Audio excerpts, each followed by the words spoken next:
On this week's episode, we talk about COVID-19, distance learning, working from home, and how this might look several months from now. Also, we'll bring you a little bit of good news to close out the podcast.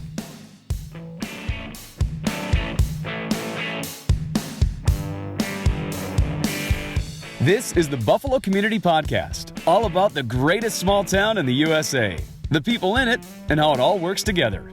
Here are your hosts, Tyler Reese and Mark Benzer. Hey everyone, and welcome back to the Buffalo Community Podcast. We're excited to bring you another episode. If you're watching this online, don't worry, you're not seeing a video right now. You're seeing a cartoon version of us, or just our logo right now. As a part of the podcast, every other week we're going to be doing an audio-only version of this, but we'll put out the video version of just our cartoon faces. But again, welcome back. Mark and I are respecting the social distancing and recording remotely here, and we kind of want to jump right into it, commenting on that of the elephant in everybody's room is the COVID-19 virus, coronavirus, the SARS-V2 pandemic, or whatever you want to call it. Let's just jump right into it with coronavirus. Mark? Yeah. When we talked on the phone and brainstormed some ideas on, hey, what can we do to maybe take people's mind off of it, or be an escape from it. Found it really difficult when we're all experiencing and we're all kind of in this same journey together. It's hard not to sound naive, or it's hard not to talk about it. Right, because I don't think we wanted to. No. At all, because I think we've had enough of it, and we see it, and it's just draining. But you know what? That's life. Life is sometimes draining. Yeah.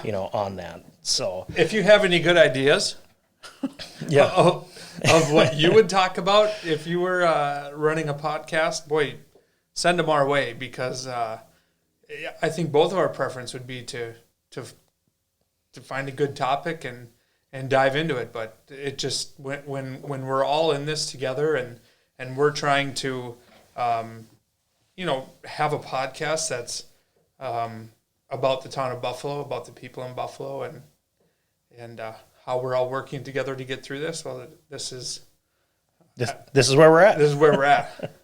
Which so this morning we're recording this on Monday, which is the very first day of distance learning due to the coronavirus. And some people have had a week of it, of learning it before spring break. I know my kids did. Your kids started this morning. Mm-hmm. How's that changing your life? How is it changing their life? I think it's, even when everything's normal, time management is always a huge challenge. And so this is just bringing another element of, being diligent about how you're managing time. And, day number 1 of distance learning is going to require more of my time than hopefully day 5. Yeah. And day 6 and beyond. But I would say today was a bit of a learning experience for not only me, but my kids as well. What grades are they in? My son is in 4th grade at Tatanka. My daughter is a 6th grader at the Buffalo Community Middle School. Sure, and I've got a 1st grader and 2 kindergartners.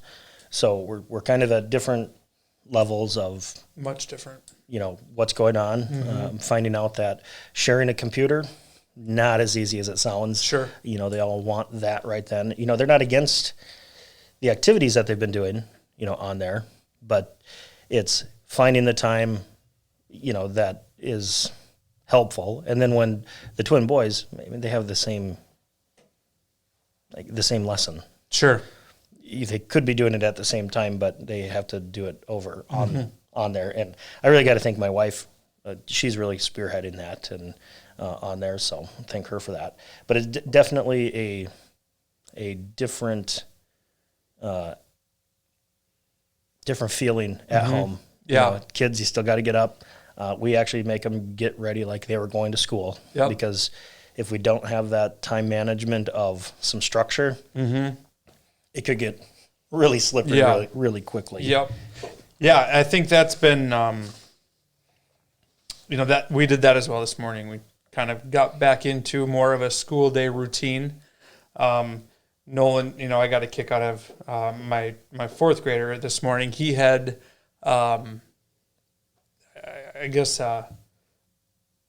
the Google Classroom meeting, similar to like a Zoom meeting. Sure. But he said he had a video meeting or a video conference or something this morning, and It's like, what are you, 42? yeah, right. I was like, oh man, this is. Where'd you get that sport coat? Yeah, right. It was great, and then so there is a big part that is, and I hope this doesn't change. And kudos to the teachers, I think, who have a lot to do with this, but there is an element of fun, new, and exciting that is happening in our house right now. I mean, when Nolan got onto his first video conference ever, like, I should write this down in some sort of a memory book that doesn't exist, but Facebook. yeah, there you go. Because he saw his teacher, and then kids start popping in, and then so it was the first time he's seen a lot of these kids. Probably for the first time, he realized he was missing them. Yeah. Like, oh my gosh, I do have friends. I have friends, and there's their faces, and it's like super good to see them. And so you could just kind of see the excitement, and kids talking back and forth to each other virtually, just over each other, and just kind of learning the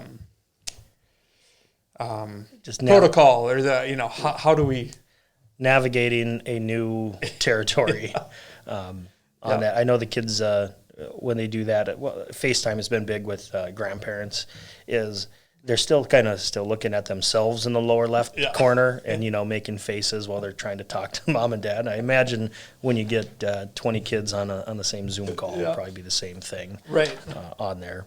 My biggest fear is if that's happening, if I'm walking in the background and not realizing that a camera's going, that's a big fear of mine. Or I yell something, on there. But, it's life. It can't be much different in many other people's houses either. Right. So, I definitely got to give kudos to all the teachers and all the parents. One, this is new for all of them too, many of them on there.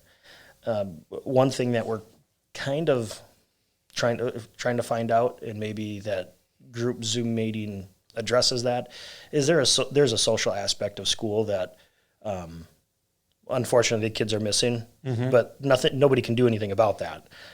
This is all bigger than all of us on there, and we're just finding with three kids that are really close in age, and the age that they are, we could really use some of their friends around to burn off some of that energy on there, and they'd be glad to see that too.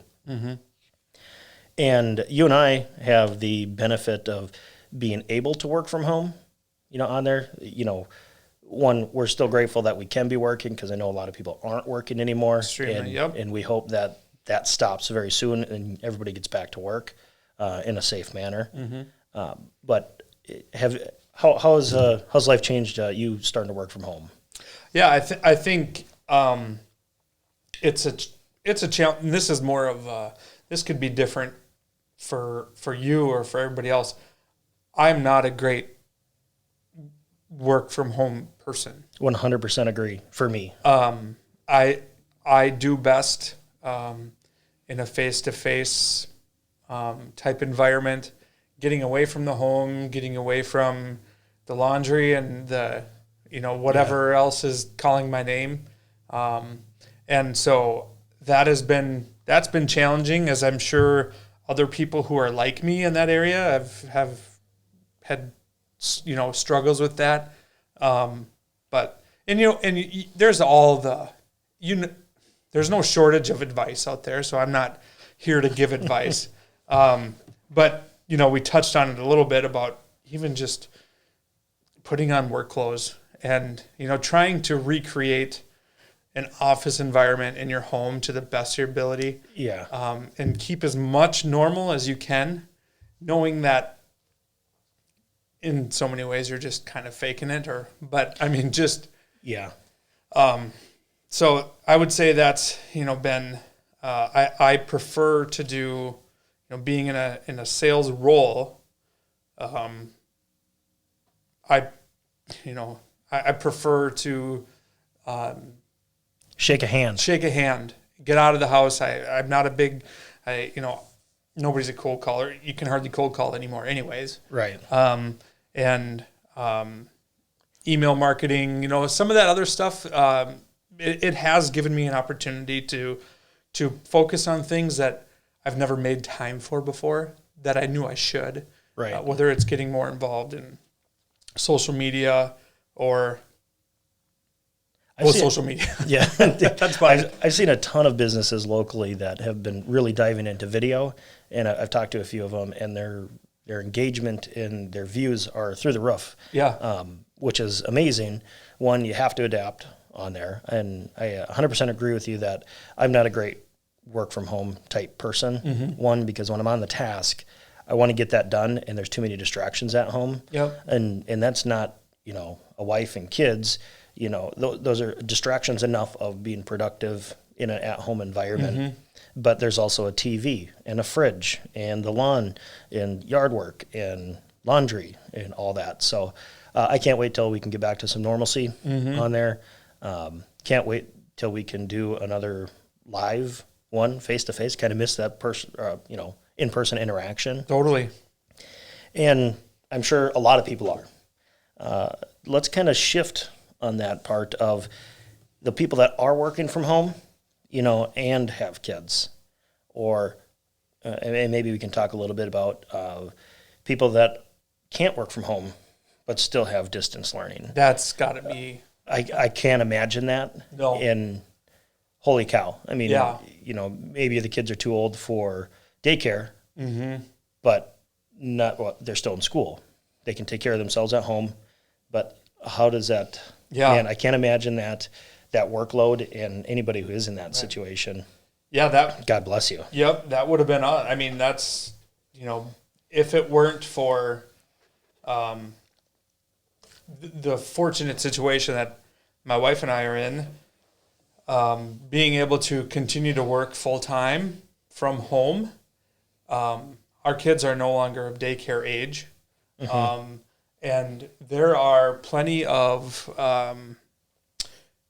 just for example, let's just say you got two parents in the healthcare world.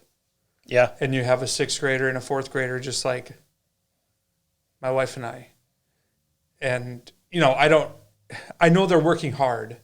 I can only assume they're probably working more hours than when things are quote unquote normal. Right. And so if you're putting in 10, 12-hour days and they're at home. Not to mention the mental capacity of what's going on. I mean, whenever you start a new job, and if it's changed, you might be good at that. But if there's a change in that routine, that mental capacity is just draining. And I can only imagine now for that. So. Yep. And I know teachers have been very, very, sensitive to that. How do we try to reach as many kids as we possibly can who are in all these different learning environments, right? I mean, so you have... We already know kids don't learn the same right as each other anyway. That's a big enough challenge when you have, 25 kids in one classroom. Right. And you got... I have 25 kids in 25 different classrooms. Yeah. With people that... And mom and dad might not be there. Right. It might be a high school sibling who's in charge of making sure elementary siblings are getting their work done. And, right. So the position we've all been put in and have had to make the best of, probably affects fewer people than teachers and healthcare workers. And I'm missing somebody, I'm sure. Right. I think what we're trying to articulate is that, one, it's okay to be frustrated right now. Yep. It will be okay. We'll get through this, but it is okay to be frustrated. A lot of people are. And it's not at anybody in particular. It's at the situation. Yeah. It's the best we have to do, you know, right now. There was no plan for this. Right. And we hope that we never have to do it again, but we at least have a quasi plan. Yeah. You know, and when we talk about this, it's not meant to dive down to any type of rabbit hole of yes on this, no on that. It's really just having a conversation about our own lives here and putting the trust into the people that are making these decisions. Yeah. Yeah, because I think obviously we all have an idea. Well, because we're humans, we have thoughts and opinions, right? Yeah. And we all like to go dive into areas where we're probably not the most educated, but we still have our own opinions, right? Yes. And so, but we need to just put our trust in the people who do this for a living. So what Mark Benzer thinks, the insurance guy, or what Tyler Reese thinks, the real estate agent, thinks about, you know, beaches being closed for a year. As of April 2nd. We're speaking out of line. Right. We're We may have an opinion of, was that too soon? Right. You know, what's the reason on there? I immediately, and 100% admittedly, selfishly, thinking, I really hope they don't cancel soccer for the kids this year. That's one of my favorite hours of the week, watching them play soccer. And like I said, that's selfish, you know, that I want them to go do that. But if it's for a good purpose, I mean, we need to see that. But right. Yeah. It's tough not to feel that way. Yep. It's, you know, and it's hard, you know, like, you know, we are starting to see people close down beaches and pools for an entire year. And that is probably just the beginning of it. Right. You know, I mean, it's not widespread, but Thank goodness. thank goodness. But those decisions are being made off of information that's coming from experts. And hopefully, because this is all so new, Right. we can't look back on, well, last time COVID-19 was running through the world, here's how it went. We don't have Right. the benefit of hindsight, or We don't know what COVID-20 brings. right, Or right. COVID-30. Right.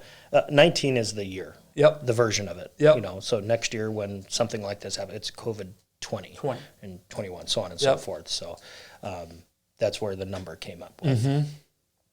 But absolutely, I know that there's a lot of changes in businesses that we've seen, just a huge shift into telecommuting.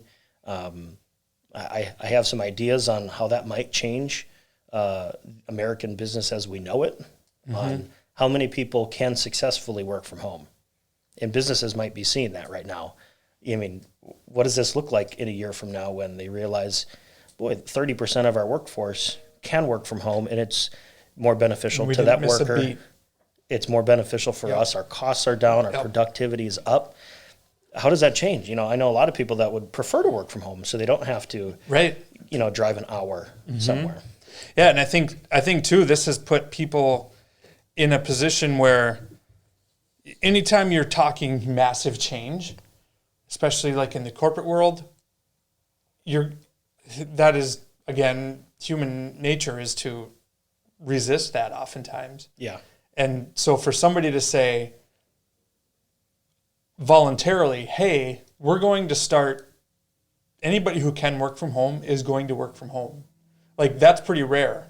But now that they've been forced to do it and they can see that the business still goes on and production is still done and people are still working, like even if it's at a revised production level of expectations. I mean, if they can, you know, they lose productivity, you know, at home, but they also have way less cost of heating their building, you know, utilities, stuff like that.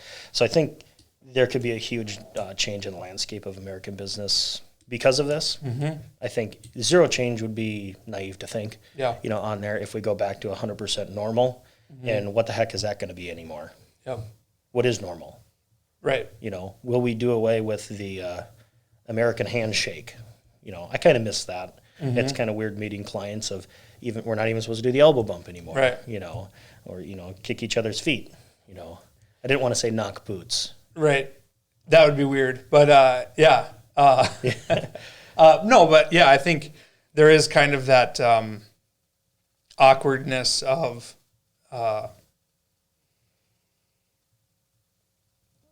what's acceptable. Like shaking somebody's hand is kind of like it's the greeting that opens up the conversation. It's right. Kind of like opening the door to it's a room or something where it's like you can talk to somebody, but if you haven't shaken their hand, it's almost like we're forgetting something here. Like there's a you have to be sensitive to the fact that your willingness to shake hands, and you see this in we see it in church during a regular flu season.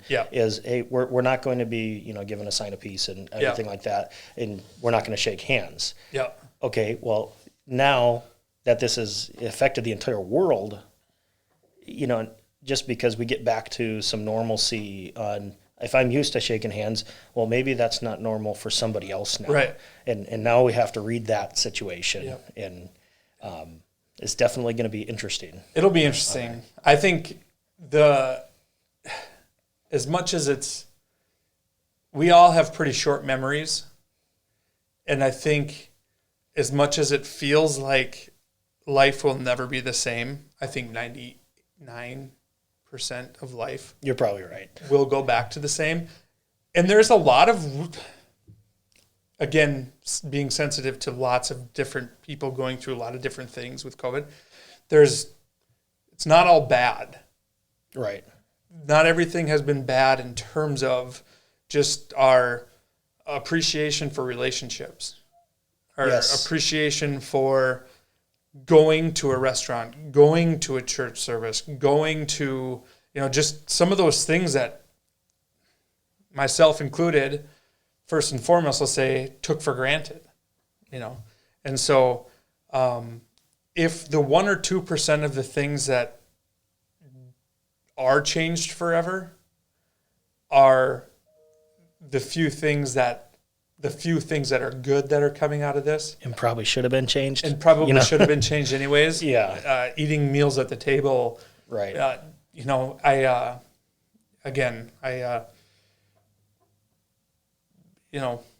Who knows what the timeline is on this, and who knows what is truly going to be different 10 years from now because of COVID-19. I think little, but yeah, I don't know. And it's such a hot topic right now. We're just kind of, you can kind of feel like we're kind of dancing around, not digging heels into any one hard opinion at all. I had a conversation with a friend. It was, we needed something, and there's people on one side of super sensitive on one direction of everybody should be completely clammed up, and then 100%, 180 the other direction of, no, this is dumb. We should be able to do whatever we want. And it doesn't seem like there's enough middle ground of like, there has to be a balance. And you see that, you see the changes at stores, you see the changes on social media on there. And we just kind of hope that everybody can just, please make the right choice for your own self on there. And it's just because it's so different. I went to Walmart for eggs and milk, and now they're corralling people through there and counting people as they're going in. But then you see someone very resistant to it trying to go on the exit. Like, can we just work together? Yeah. On there. Right. We're going to get through this, but there's some good news coming out of there. I heard Governor Walz was saying Minnesota we're leading the Midwest in the least amount of growth in our cases. That kind of sounds backwards on there, but we are bending that curve or flattening that curve that they talked about so much due to everybody's efforts on there. And we usually only hear the bad news. Right. Which, hey, it's working when we can kind of see these trends Yeah, we're flattening. I read again a news article this morning. New York is seeing a slowdown in new cases, which is good news, on there. Yes, everything's bad when people are sick and people are dying, but slowing that trend, that's good news to see. Yes, absolutely. And you hear things too about the U of M and Mayo coming up with tests that can determine whether or not you've already been exposed and maybe didn't show symptoms and now are really no longer a risk of getting or spreading, and what a huge thing that would be. I don't know how widespread you can make these tests available. Can you put a test in everybody's mailbox? Seems pretty unrealistic, but again, what do I know? But how great would it be to get to a point where some large percentage of the population would know, like, hey, turns out I had it. Had no idea. And now you can release a certain amount of people into the wild. I heard it kind of equivocated to like chicken pox. And again, we are not experts at this at all. It's really just... I'm just telling you what I heard. Here in the news, man. Is it like that? Does it act like that? Once you get it and have fought it off, can you fight it off next year when it comes back? And if anybody's like hard-nosed to saying they know exactly, no. Everybody's a social media keyboard warrior doing there, but they don't put that little stipulation of, I actually don't know what the heck I'm talking about. Right. But here's what I heard on there. Just like I said, there's so much information out there that what can we do? I think, if you want to paint a really grim picture, it's not hard. Like, you can find really grim information. Correct. And if you want to paint a picture of this isn't as big of a deal as everybody's making out to be, you can find that information too. Like, you just got to be so careful about, I don't want to say it, PC. Fake news. Yeah. What is and what isn't. What is and what isn't. It's all an interpretation anyway. Yeah. And what kind of a story do you want to tell? Do you want to tell a positive story, or do you want to tell a dark, horrible story? And certainly, COVID-19 as a whole there's really nothing good about it. Right. But is it as bad or is it as harmless? Right. As people want to make it out to be? I'm going to put a blanket statement out there of. I do think it is okay to talk about it with your friends, because I think you just kind of have that conversation of what is it? It's actually kind of refreshing, one, probably because you're talking with somebody outside of your immediate family inside your four walls. But when we were on the phone last week, prepping for this distance recording here, is you said something of the fact that remember what you were saying of the fact that there's still bad news is new. Yeah. You remember what you were talking about? Yeah.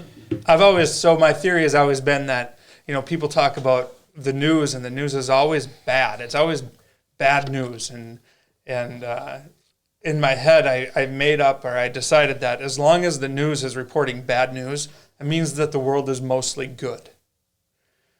And when the news is no longer about bad news, but about good news, maybe that means that the world has gone mostly bad. Yeah. And now they have to break into your favorite television program with good news. Hey, we interrupt this program to bring you some good news. Right. That's just kind of my silly / humorous thing, because it is. I like it. It does kind of just the fact that the news is mostly bad. What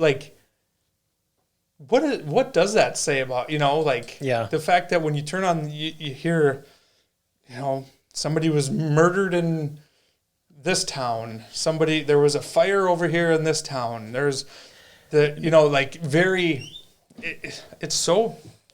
just the fact that as a society, we tune in at 10 o'clock to watch the news when there's just Yeah. nothing. I had Erickson as a teacher in high school. Yeah. I'm sure a lot of us did, people our age anyway. And if it bleeds, it leads.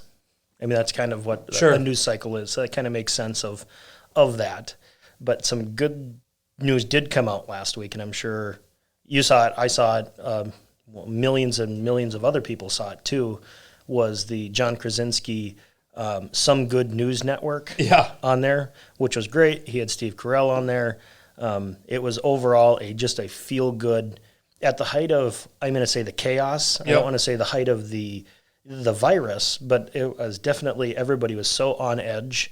It was very, very refreshing and emotional to see. The Office was my favorite show. Yeah, mine too. Period. So to see even some of my people that I watch every day, like in their real life, of let's bring you some good news here, and then to see them kind of get that reaction when they're FaceTime each other, they kind of teared up, said, "Oh, it's so good to see your face." Yep. All of that, I think that was great. They ended on a good news. One of their news stories that came through was a young girl beating cancer, which is some of the best news ever. Right. So that was a very refreshing thing, and we kind of want to add some good news to completely rip off John Krasinski on this. Yeah, totally. At the end of our podcast here. But before we do bring that good news, I do hope that you can, download, leave a review for us. We appreciate all the support. If you do have any questions or any comments, you can reach us at buffalocommunitypodcast@gmail.com. Questions, anything like that, you can message us on Facebook. We're active there. All our social media outlets. We'd love to hear from you. And pretty soon we will read some of the reviews that we have. But to get to some of that good news, I think Mark is going to share a story. Yeah, good, lighthearted. So there is right now a lone Canadian sailing the globe who may be literally the safest human on planet Earth.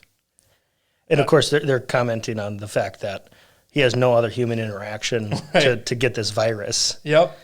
So yeah, he's on a 40-foot ocean-faring sailboat.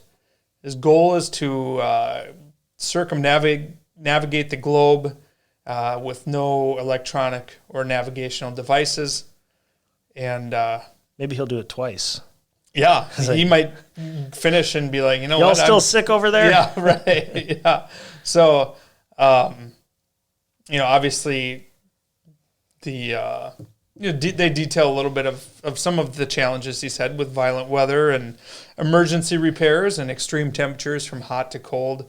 But quite the story. When he left, this was not a thing. I mean, this is by no means motivated by COVID-19. It's just a matter, you wonder, does he even know? Does it say how many days that he's been out there? Well, you're looking that up. Yeah. Let's see. Yeah. While you're looking that up, I kind of think, would I put myself in that same position? And I'm thinking like, heck no, because I've watched Shark Week. On there, and you got to go through those oceans and that aloneness. I don't know if I could do that. Yeah. And I like boating. Yeah. I don't love it. Right. Yeah. So he's the safest guy on earth that I would not trade places with. That's true. Yeah. October 27th, 2019 is when he set sail. And as of April 1st, I'll give credit. This is coming from goodnewsnetwork.org. And as of April 1st, when this article was written, he was nearing Australia, nearly 2/3 of the way through his journey. So need a little wind here. Yeah. Yeah. Wow. Neat story. I don't know what would motivate somebody to do that, but yeah, takes all kinds. Guts, that's for sure. Yep. Guts and resources, and I hope he has a continued safe journey on that.